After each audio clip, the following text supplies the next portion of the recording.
Okay, so I'm going to be making a couple of lures up today. They are 140mm long, the body is 20mm, and they are about 14mm wide. Give you some better coverage so I can see it better without the sun on it. They're very good for Mullaway, Flathead, barramundi, you name it, they'll catch all sorts of fish. I've previously cut the template out. All I need to do now is place it on the board. Keep your finger nice and firm so that it doesn't move around too much.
It's all nice, really rough at the moment.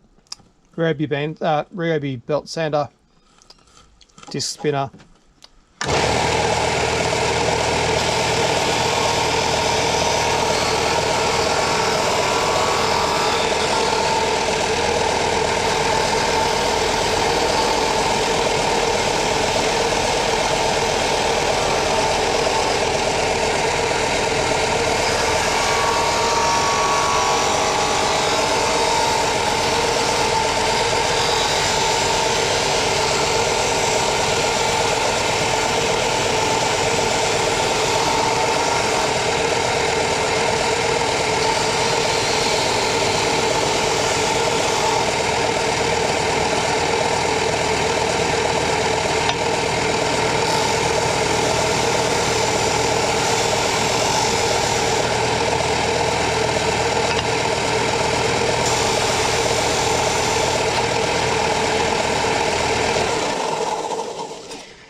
As you can see, it's quite wide at the moment. What I'm going to do now is cut it in half, so it's about just under 30mm. Move it across, find my pencil wherever I put it, there it is. Draw some dots on there.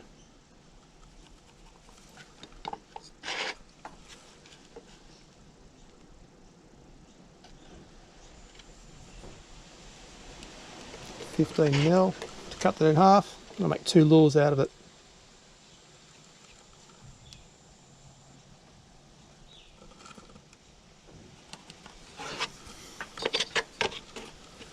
Stop your reel from moving around.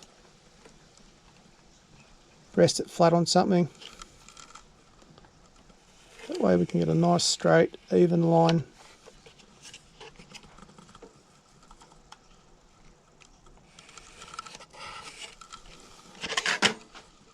Works out quite nicely.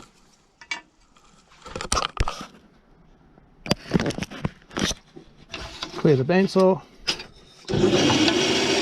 Cut her in half.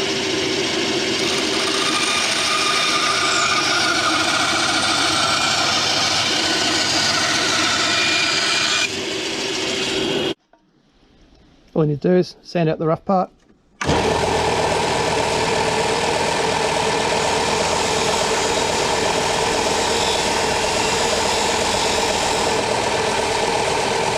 So, now I'm going to do a finger bevel through it, so when I come up to sanding it, I know how much to take off on the belt sander.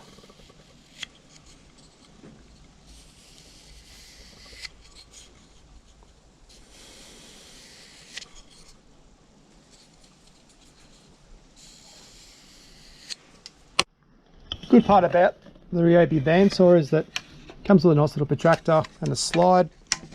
Very, very handy when you're cutting your bibs slot into it. This is going to be 15mm degree angle bib on it. Reason being is it makes a very nice little wake bait, and it only dives to about 10 centimetres. So if you're fishing on the flats for your flatties, even your mullaway on the drop-offs, works quite nicely.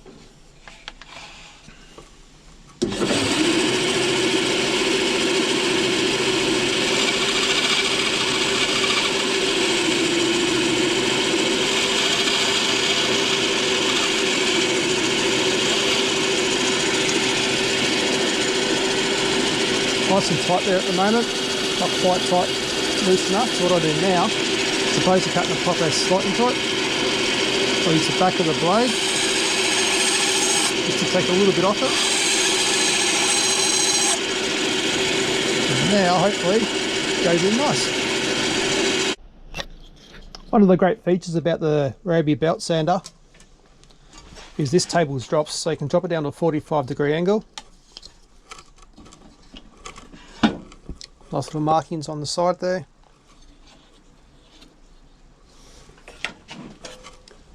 The finger line we previously did, I can now sand around that.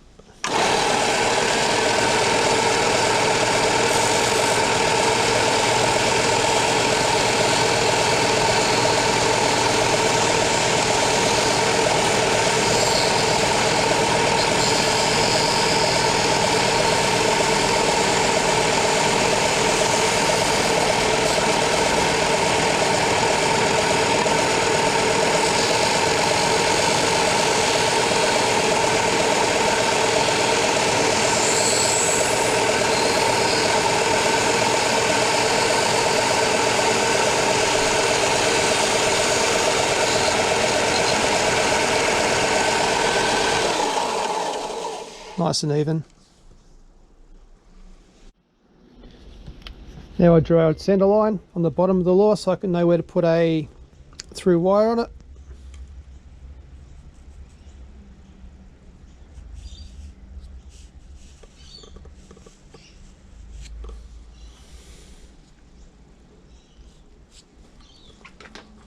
Now to do the cut, take a Stanley knife.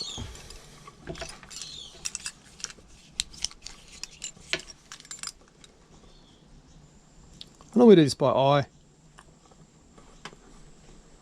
If you make any mistakes later on, it doesn't matter too much because you can bend the wire. This is for the back part. Run your Stanley knife down there.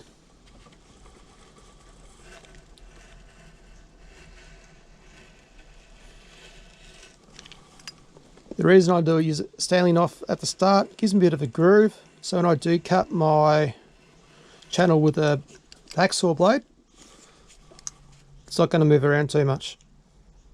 Less chance of stuffing it up.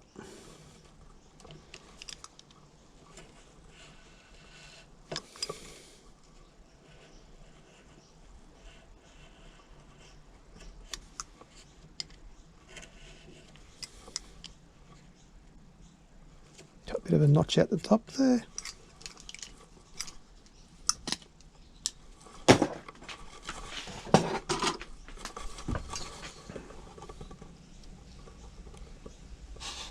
Always get a bit of a start before you do it.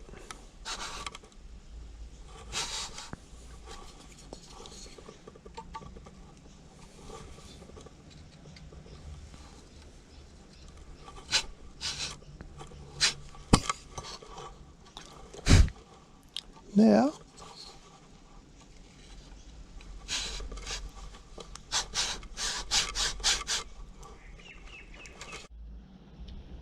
you don't want to go too deep with it, because when we put the wire through, it's not going to swim properly.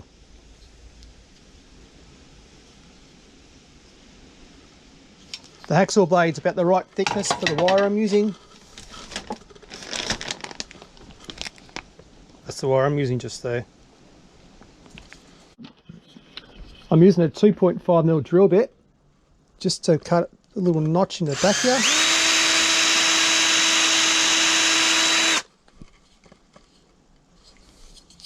and the back, because when you twist the wire for the through wire, you need a bit of extra space to get the big part in.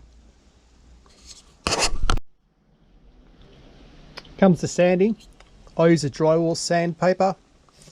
It's more of a mesh than a paper, to be honest, but with being a mesh style, everything goes through it, and this one square will last me 15-20 lures without a problem in the world. It doesn't rip, it doesn't tear, it's amazing. It cuts through a lot better as well.